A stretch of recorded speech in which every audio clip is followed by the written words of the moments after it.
नमस्कार. SMBच्या उद्याच्या म्हणजे 4 ऑक्टोबरच्या भागात आपण पाहणार आहोत. लतिका आणि बापू आप्पांना भेटायला घरी येत असतात. मागून मामी येतात आणि म्हणतात, थांबा, कुठे निघालात तुम्ही?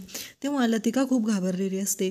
इकडे आप्पा अभिबरोबर बोलत असतात आणि आप्पा अभिला म्हणत असतात की आता प्रेमासाठी तर तुम्हाला एवढं करावंच लागेल. तेव्हा अभि आप्पांना म्हणतो, नाही आप्पा, आता लतिकाने जो निर्णय घेतलेला आहे त्या निर्णयाचा आपण विचार करायचा आहे. आप्पा शांतपणे ऐकत असतात. तेव्हा आप्पांनाही लक्षात येतं अभिमन्यू आता नाराज झालेला आहे आणि लतिका डिवोर्स द्यायचं म्हणत आहे, तर तिच्या निर्णयाप्रमाणे जायचं असं अभिमन्यूने ठरवलेलं आहे. तेव्हा आप्पा थोडेसे नाराज झालेले आपल्याला पाहायला मिळतात. इकडे मामींना खूप राग आलेला असतो. मामी लतिका आणि बापूंना म्हणतात, कुठं निघालात तुम्ही? आणि काय काय गरज काय आहे? तुम्ही आम्हाला नोटीस पाठवली आहे ना, तर आम्ही तुमचं उत्तर नोटिसीनच देऊ. तुम्ही माझ्या नवऱ्याला भेटायचंही नाही आणि तसा भेटायचा प्रयत्नही करायचा नाही. चला निघा आता तुम्ही. आणि त्यानंतर मामी दरवाजा लावून घेतात.